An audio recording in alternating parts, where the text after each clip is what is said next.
This is Triggered. And you will be.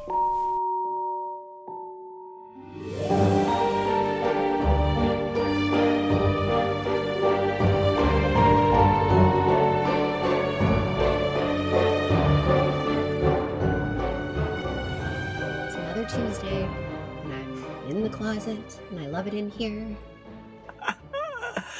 I am actually in my closet right now because I have all three kids home. We are actually recording on Sunday, and there is a Another horrific storm hit. Another Another horrific storm. horrific storm hitting the Ottawa area, and we're all kind of locked up, and we all have cabin fever. So I actually wanted to give the biggest shout out right now because Mike and I went out for supper last night and he took me to Fauna down on Oh, Bank Street, Ottawa. beautiful. And basically, Mike and I did like a 3-week tour of Italy a couple years back where we just Right. ate our way through Europe. It was fucking the food tour of a lifetime.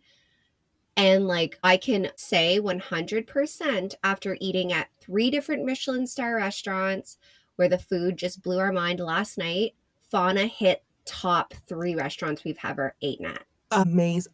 You know what? I love it when there's like local restaurants that just knock it out of the park. And you know what? Really? So we did a 5-course tasting menu. The courses were unfucking believable. We had oysters, we had Wagyu beef, we Oh, had beautiful. venison tartare, lamb. We hit it was just unbelievable. And the price wasn't bad. Considering other restaurants we've been to for the same, type of tasting menu. Mike was hammered by the end of his wine pairing. I can't drink still because I'm still post-op. So I sat there and watched this massive man drink all of his wine with all of his courses and Just progressively get drunker and drunker. And to the couple that my drunk husband stole the rose off your table to give to me, I apologize. our deepest apology. Because he was like, I'm gonna get that rose for you, babe, because I love you. And I was like, no, it's okay. Like, no. Let's not do that. He's like, yep. And there was no changing his mind because we were that deep in it. And then he proceeded to put it between my cleavage because he Oh, thought that good. was also a good idea. Perfect. And if anyone knows Mike on a personal note, they know that he loves to embarrass me. That's his favorite Yes. hobby. Yeah. Yeah. To the point where we were at the Bayshore Mall and we're shopping and he's like, oh, I gotta pee. I was like, okay. My first outing after surgery, this man, I'm like, I'll just sit over here. He's like, no, stand outside the bathroom because he's all paranoid. He yells out down the hallway, a packed hallway, mind you. Nobody take my wife. She's wearing a diaper. Don't kidnap her. Perfect. You're like, yeah, date night. Hello. It's just what I wanted. This man, it's a good That's thing that so I can funny. take his bullshit because I don't think a lot of women would. That's so funny. Well, I want to give a quick shout out before you get into your story today to the snowplow operators Oh, yeah. because I actually got a message on Facebook from one saying that we passed the time, but he's sad because he's been through all our episodes. We're trying, buddy. I don't To know. which I was like, "Listen, we're doing our best. We're doing our We absolute can't keep up best." with the snowfall at this rate. We'd be recording all I hours of the know. day just to I entertain. know. I know, but yeah, shout out to whoever's listening. If you're doing snow removal, God bless you. Bless your soul, Yeah, yeah. because All I right, don't leave Ash. my house. I Yeah. know. What do you got for me today? Okay, so today actually, I want to share a story unlike any we've ever covered. Oh, So this is going to be very new. Okay, so we often talk about serial killers, cases with multiple homicides committed by the same offender or offenders, right.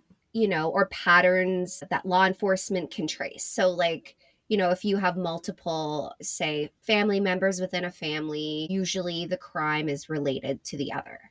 Right. But what if I told you that what you're about to hear from me is something literally so statistically improbable that it almost defies any belief? I'm down for this. This is not one case I'm going to cover, but two. Okay. 2 separate tragedies, 2 sisters, 2 murders, 13 years apart. Shit. in different places with no connection other than the blood that ran through their veins. Wow. Okay, I'm sold. I've held on to this case for a while, not because I didn't want to tell it, but because I wasn't sure how to. And the reason for that is I knew both of these victims actually personally. Telling their stories comes with a huge responsibility for me to handle them with grace, with care, and with the respect they deserve. So, with that saying, I wanted to throw something at you. Let's put the numbers into perspective before we get started. Canada's homicide rate averages about 2 per 100,000 people per year. That means the chance of being murdered on any given year is roughly 0.002%. Now, imagine that happening twice within the same family, a mother losing not only one, but both of her daughters to murder in completely unrelated crimes. The odds are Absolutely crazy. the odds are staggering, almost zero. And yet this actually happened here. Wow. Wow. So I can't begin to fathom the pain of surviving that kind of loss. Mm, But what I can do is share the lives of Ashley and Sommer Boudreau, not just how they died, but who they were. These were real women, daughters, sisters, friends. Their memories deserve to be honored beyond the tragedy that claimed them. Because behind every crime we cover, there are people who lived, people who laughed, who that's right. loved, and these lives meant something. Yes. At the end of this episode, I want to leave you with a question. So usually we start with a question. At the Mm, Yes, at the end of this, I want you to tell me if you believe, are some families truly cursed, mm, bound to a fate of unimaginable grief? mm. Or do the circumstances of their environments and systematic issues create patterns of tragedy that are harder to break? All And right, let's go. yes, and most importantly, what can we do to stop these cycles from rehappening? This is the story of Ashley and Sommer Boudreau.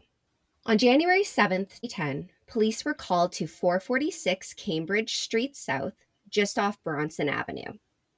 This was a domestic dispute where police were informed by neighbors that they wanted a wellness check, as they could hear fighting nonstop and signs of abuse. Police knocked on the door. There was no answer.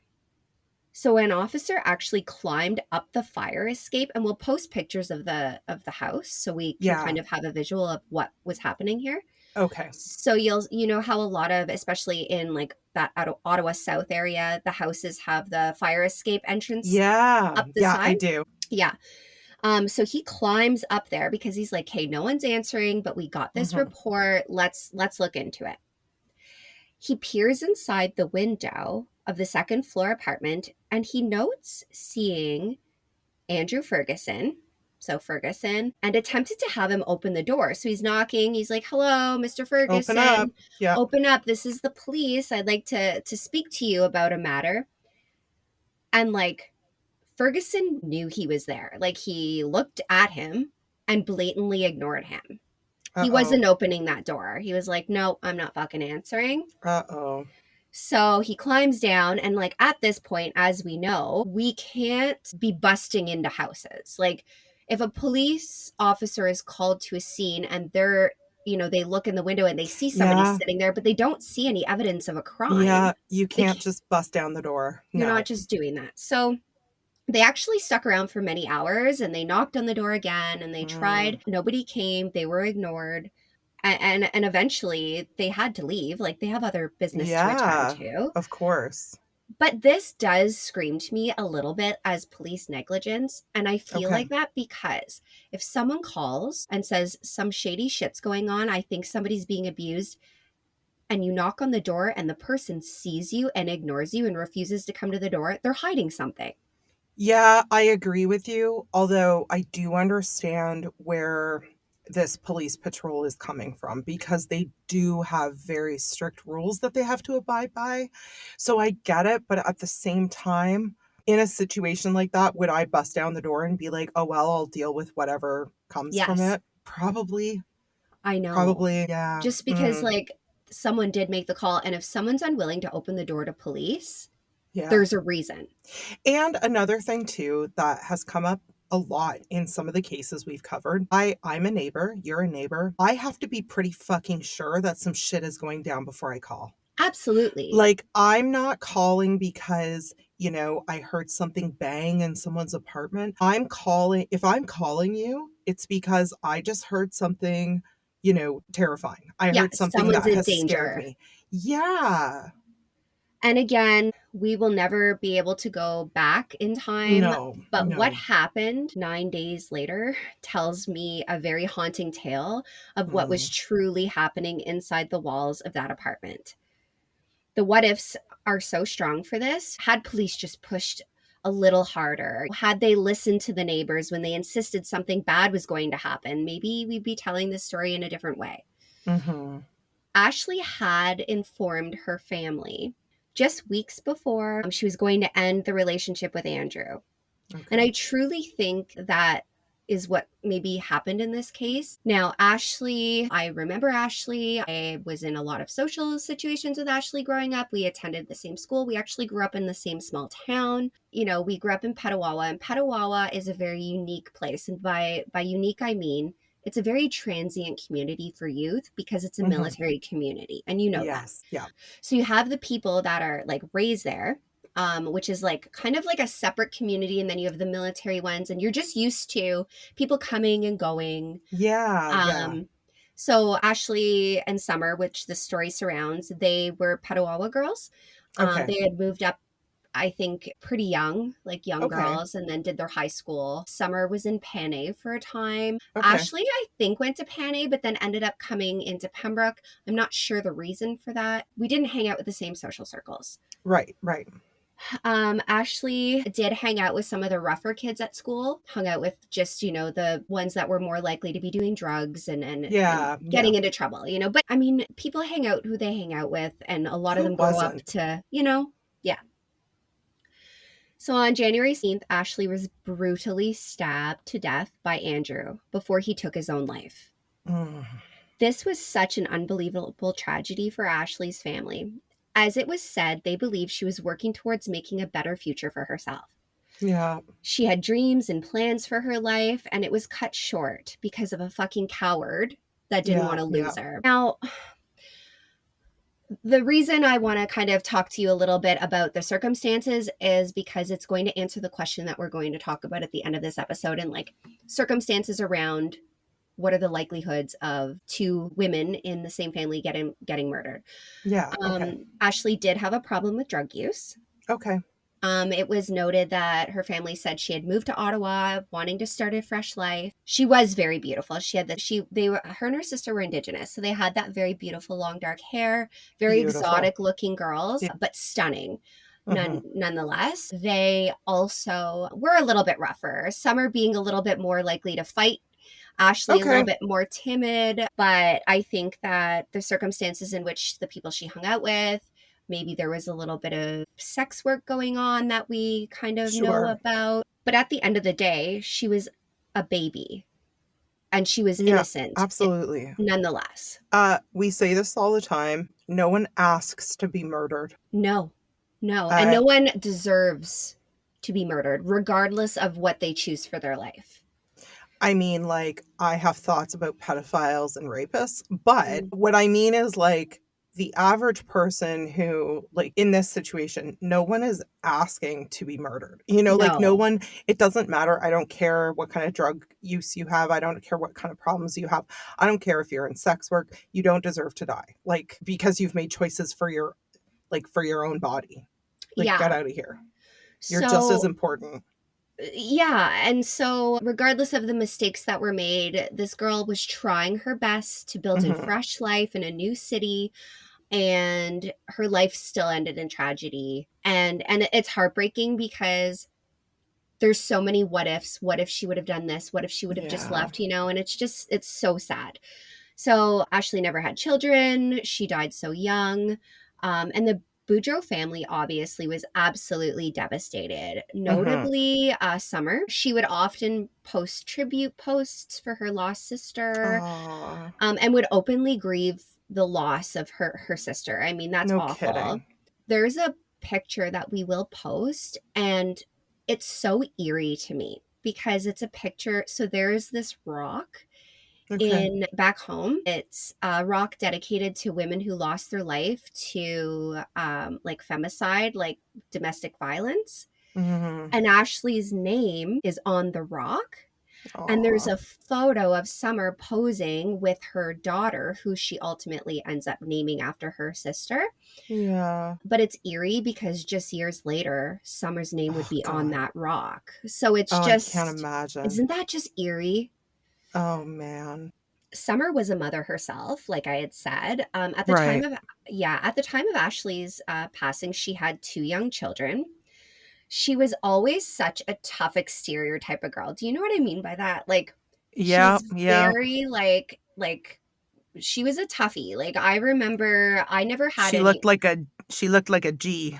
Yeah, yeah, yeah. She held her own, and she Yeah. had no problem speaking whatever truth she felt she needed to speak. But she was also very involved in her Indigenous background and faith. She spoke about the tragedy of domestic abuse and her sister's Mm. murder. And, as the years passed, Sommer had her own struggles. She too had struggles with substance abuse and always seemed to be able to fight her way back out, though. So Mm. Sommer was, a passionate woman, feisty as hell, and nothing was taking her down. Kind of Right. kind of gal. And I Yeah. respect that type of person because I Oh, I me too. I'm not that girl. You are that girl. That's Yeah. you. Yeah. She had her third child, like I had said, and she named her Ashley, which I thought was sweet after her That's beautiful adorable. sister. She even beat breast cancer. Like Wow. like this girl Like just just a badass bitch. fucking beat every odd. Wow.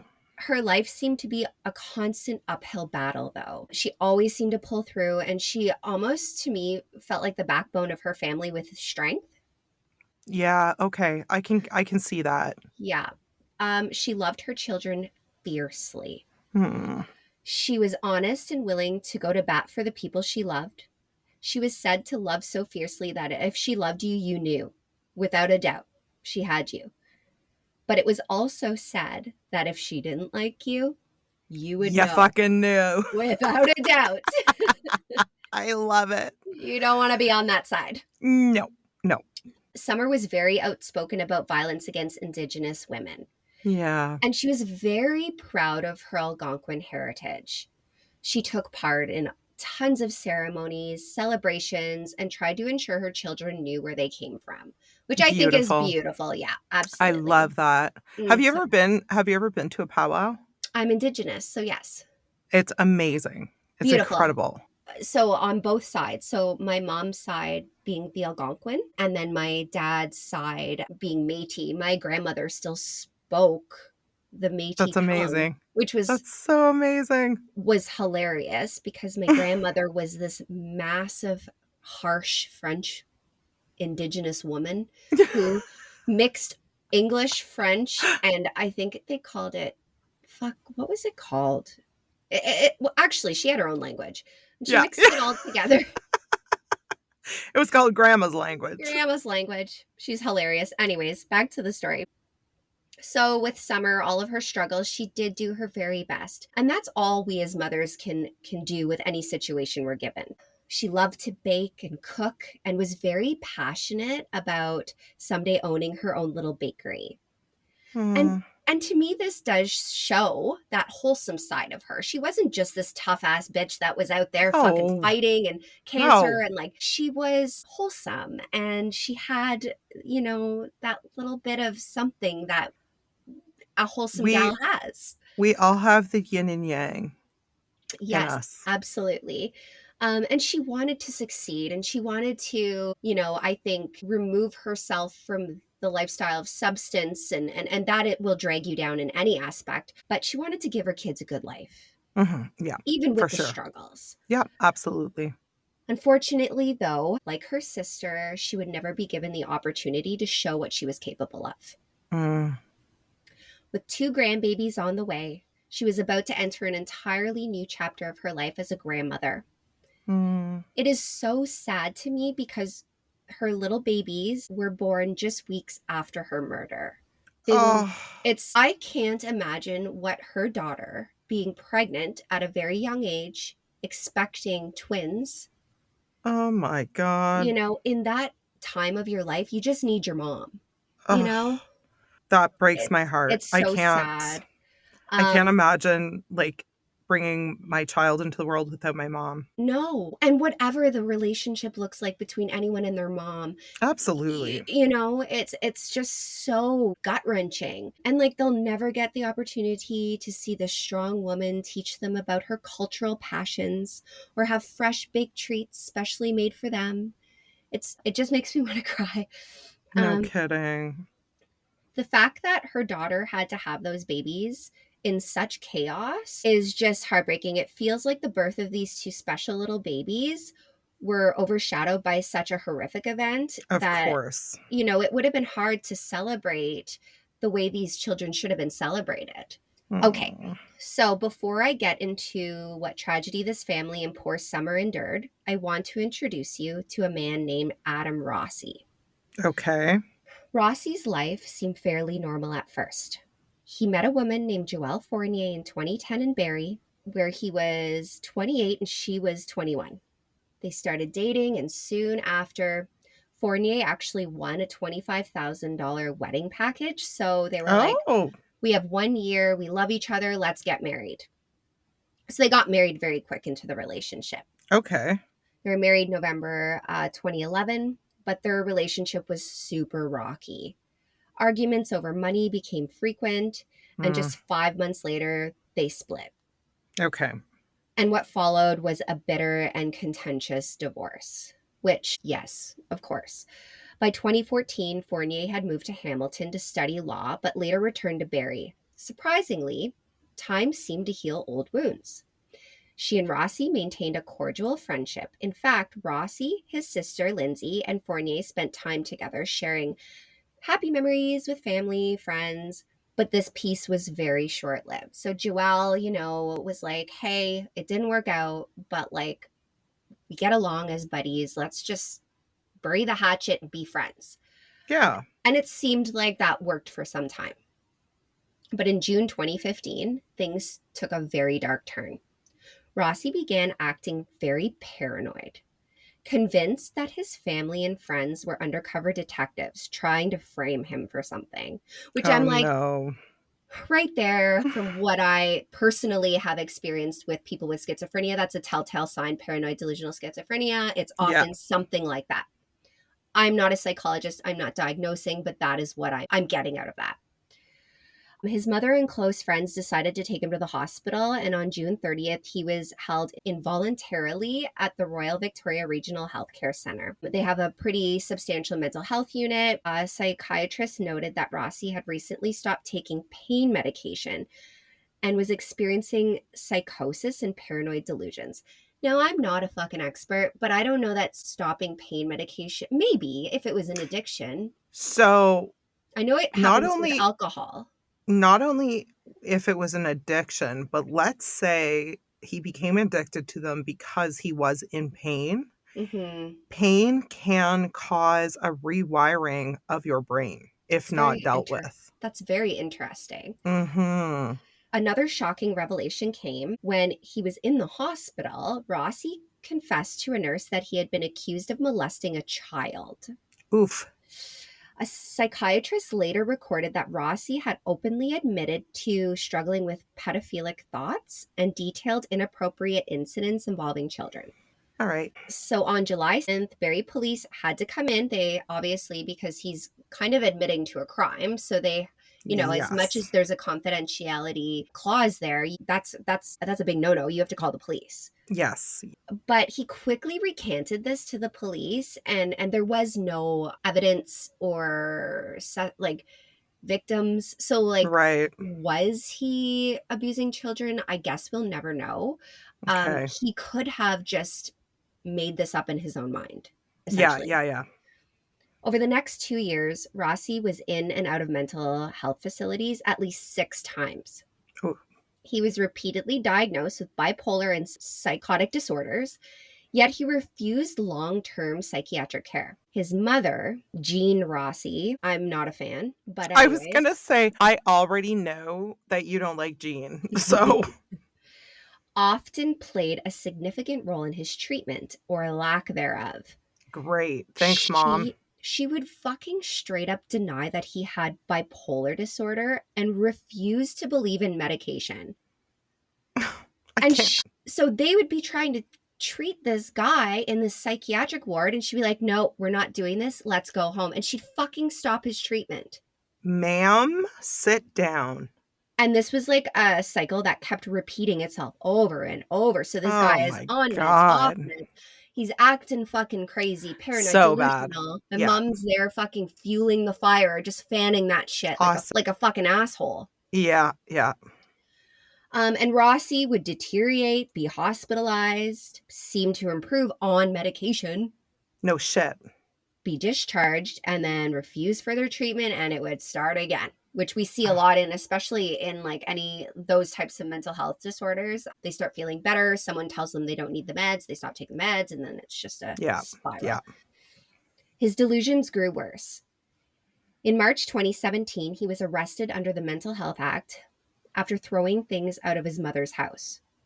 2 months later, he accused her of witchcraft. Like, fuck. That same week, he was found sitting on the floor of a local music school after breaking in overnight. But police obviously didn't charge him because he was having some kind of mental health crisis. Like, Oh, Adam. it's just a fucking cycle, and it just would Yeah. never end. Yeah. It sounds super not great. Chaotic, for sure. His erratic behavior extended to his ex-wife, Joelle. She reported Rossi for driving past her home slowly and staring at her, which made her very uncomfortable because she eventually put a restraining order on him because this was becoming stalking behavior. Yeah, of course. But no charges were ever laid for the stalking because there was a lack of evidence. Also, a lot of times with mental health, they will try and commit them to a facility, treat the symptoms, and then it's actually a very failed and flawed system personally, but that's for another day.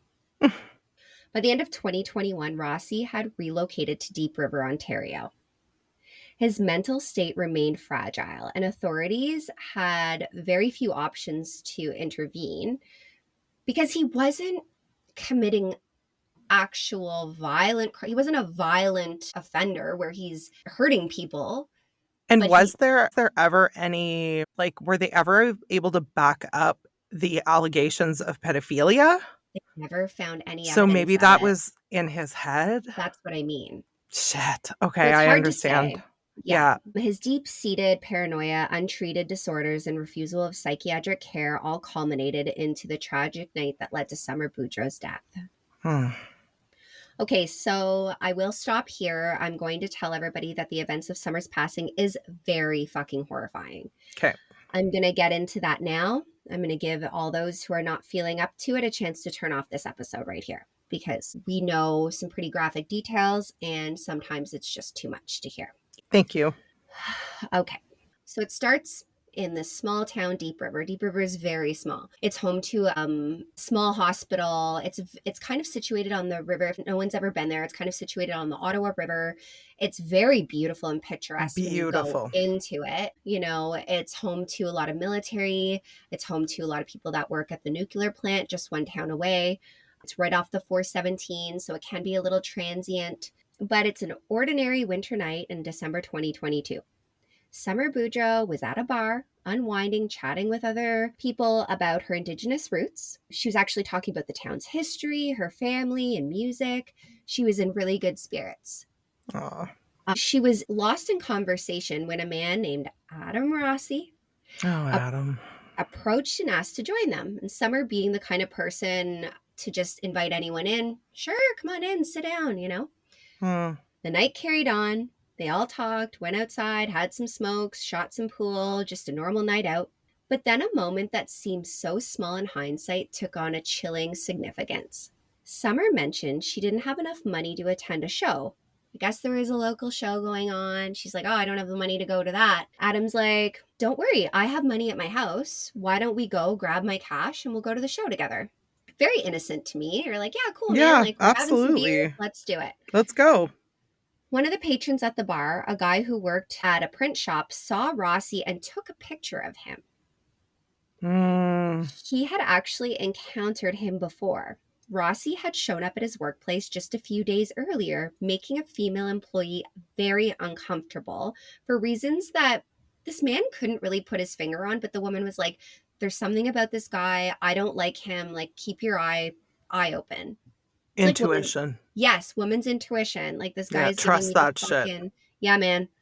The photo actually was taken at 7:40 p.m. and you see Sommer actually caught at the very edge of the frame. Oh So my God. this guy was like, I'm going to take this guy's picture because I'm getting that feeling, which I is was going to say that's intuition too. yes, And sometimes you have to just listen to that, you know? As it's crazy as it crazy. sounds, like he probably was like, oh my God, why am I taking a picture of this guy? Yeah. He just Mm, felt the need. I have to take a picture of him. good for him.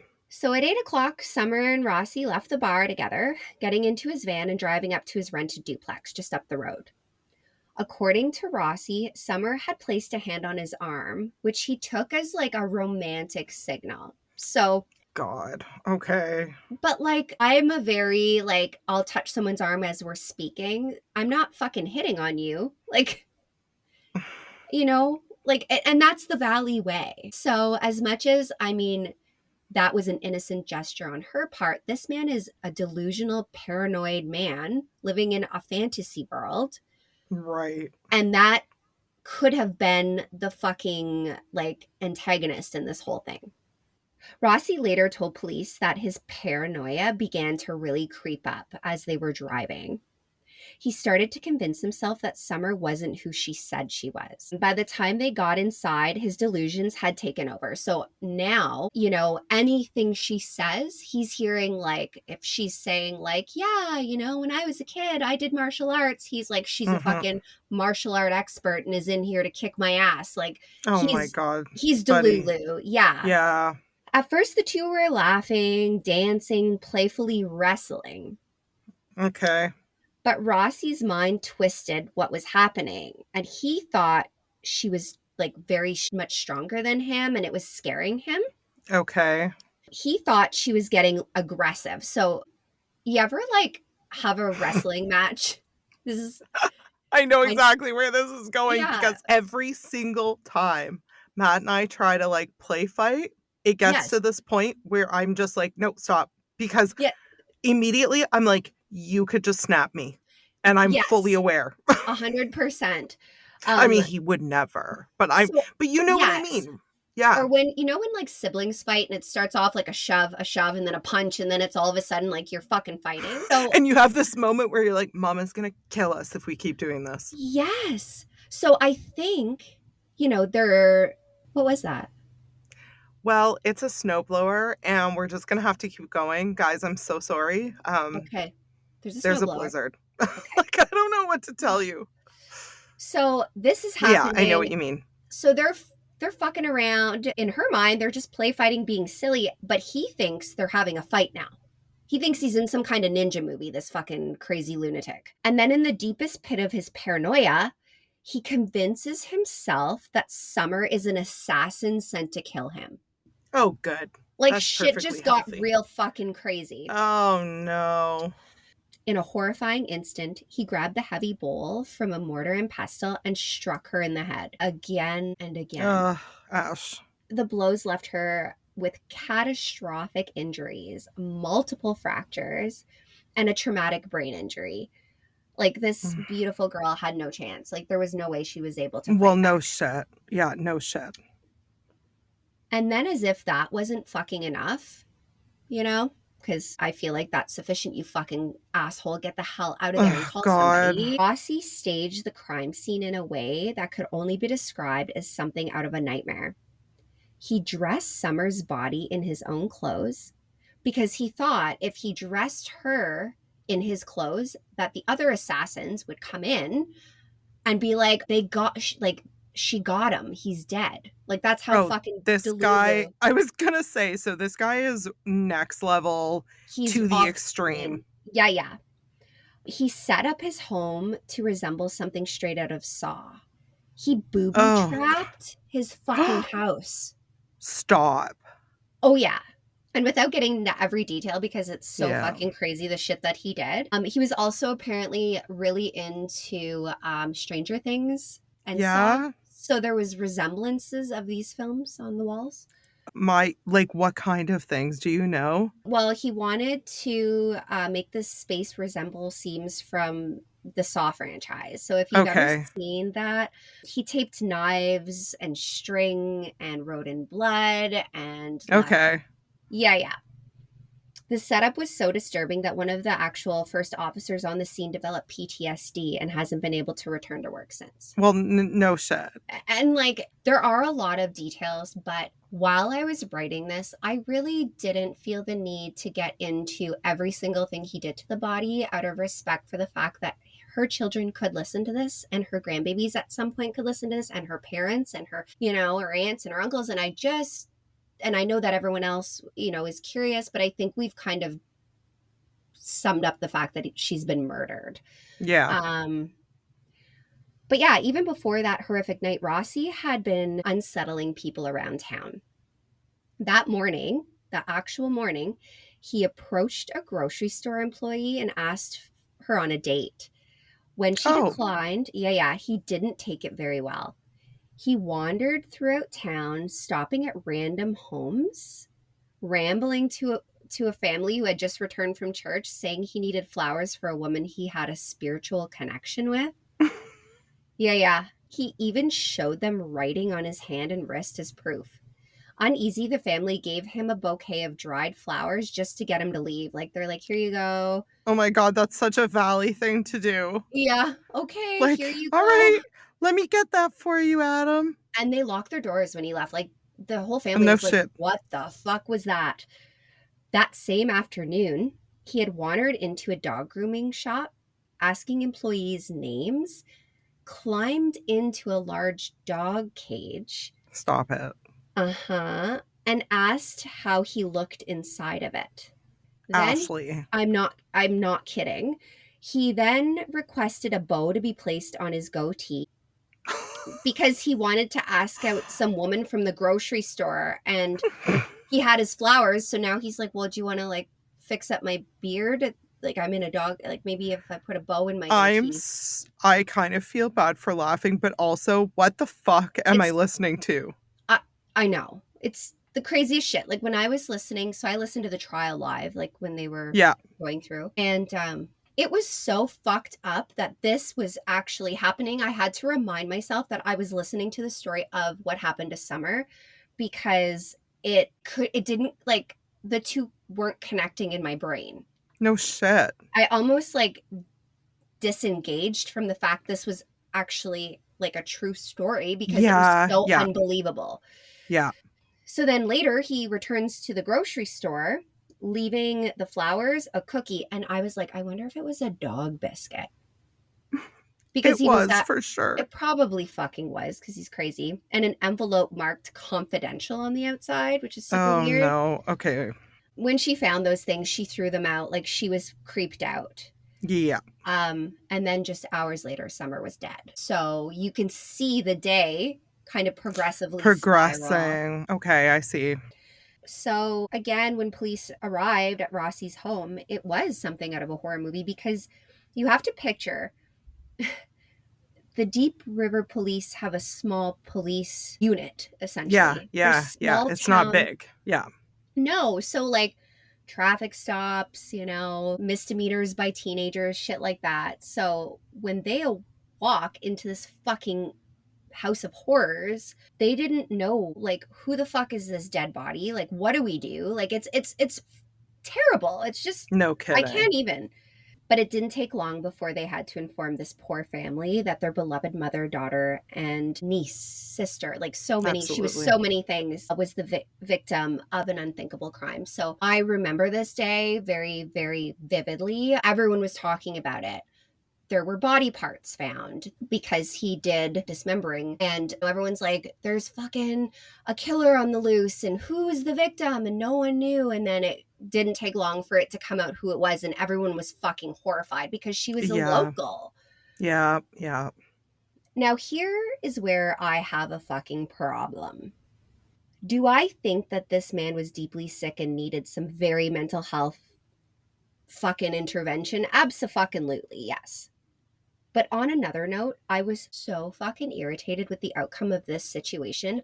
I could scream. I think that this case should be retried from top to bottom, back to front. And I don't think what I'm about to tell you is going to make you sleep good at night. Why are you always angering me? I know, I'm sorry. Because it's so fucking crazy. You're going to tell me he got off. By the time of his trial, Crown Prosecutor James Booking described Rossi's mental health history as a freight train to inevitability. So, what he meant by that was like, this guy was going to fucking kill somebody. He was losing his fucking bean. And Great. with the history of him on medication, off medication, being in a psychotic state, paranoid delusional tendencies, like that is a freight train waiting to fucking hit a wall. It's gonna Okay. happen. The courtroom was shaken as he outlined his at least 10 previous hospitalizations, Great. saying, I defy anyone to read them and think otherwise. He was like, you guys fucking tell me if you don't think that the signs were there. This is where our system needs to fucking step in and be like, hey, this is a dangerous person. He hasn't done anything yet, but he's going to do something and someone is going to lose their life. Yeah.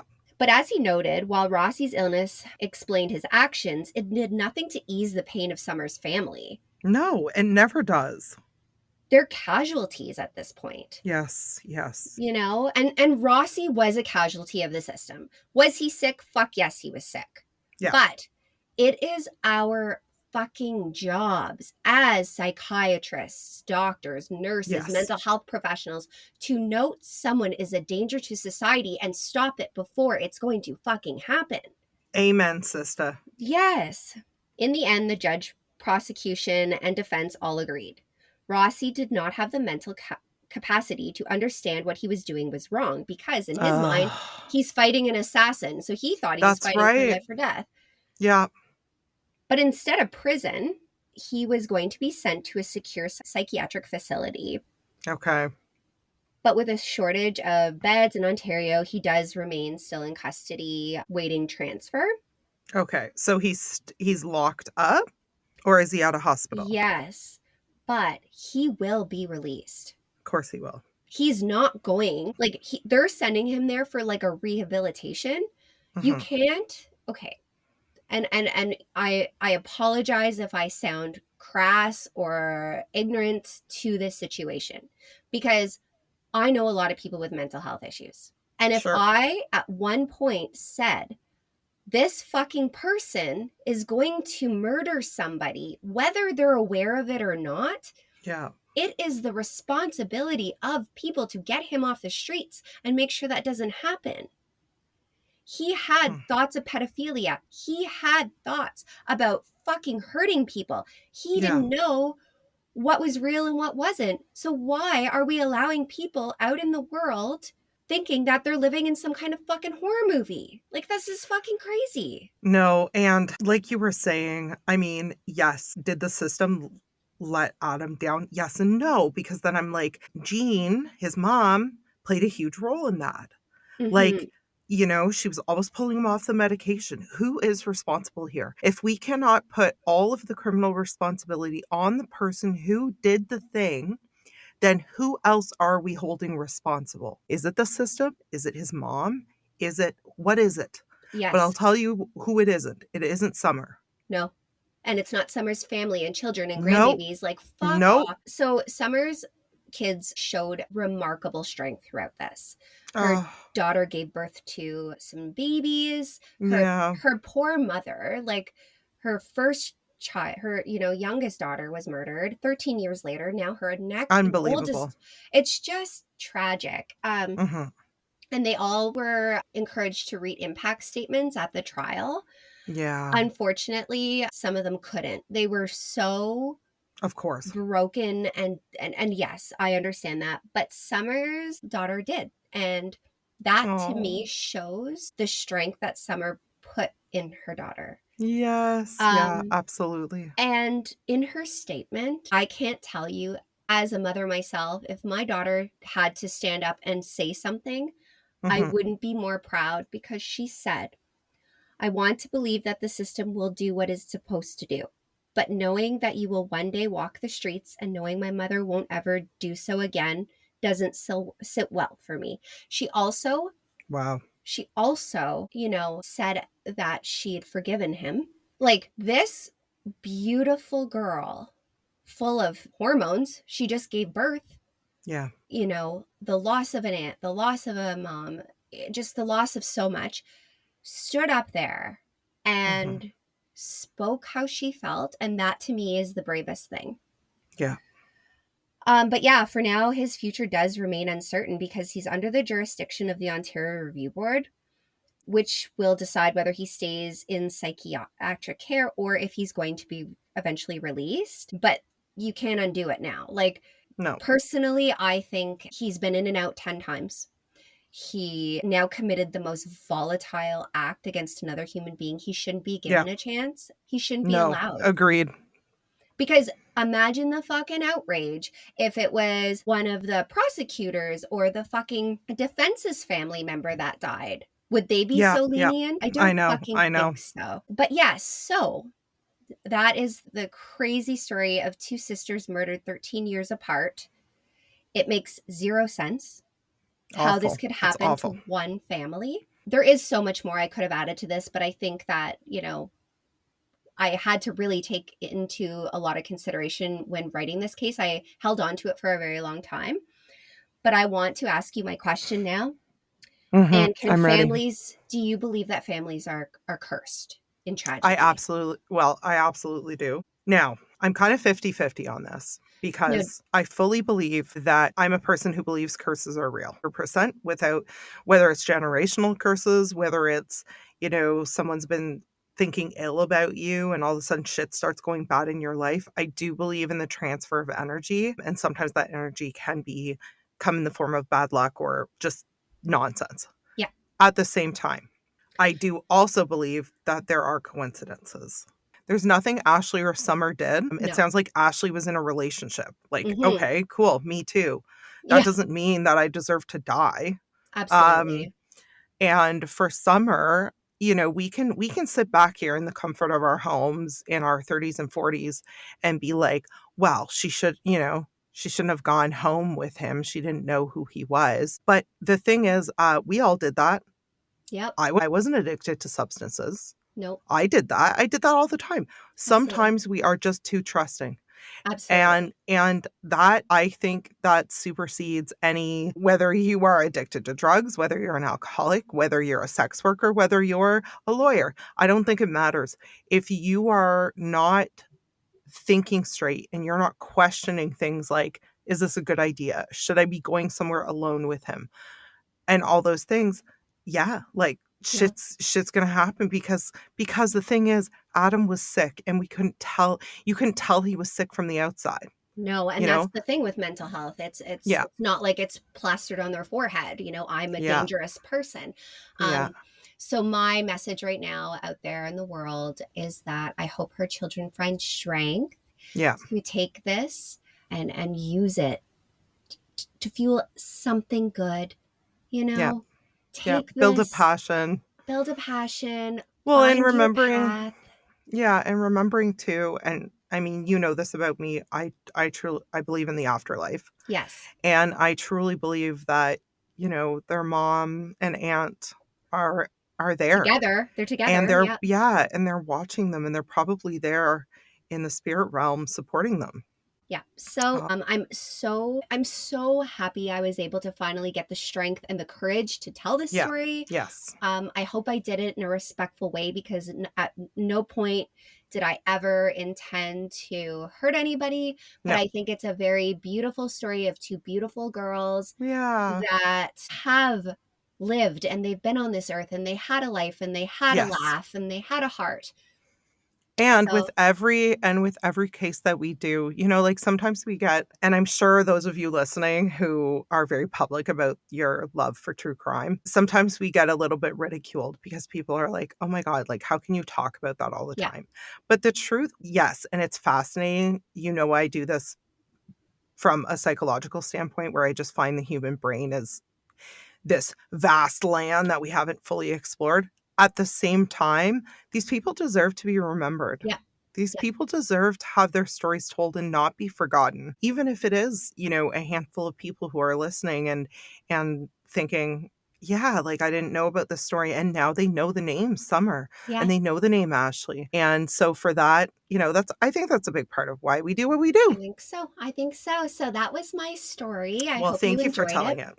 Um, Yes. and until Friday, thanks for listening. Bye. Bye. Thanks for joining us on Triggered, where we dive deep into the dark, the twisted, and the cosmic mysteries of the universe. Until next time, stay curious, stay cautious, always watch the stars and your back.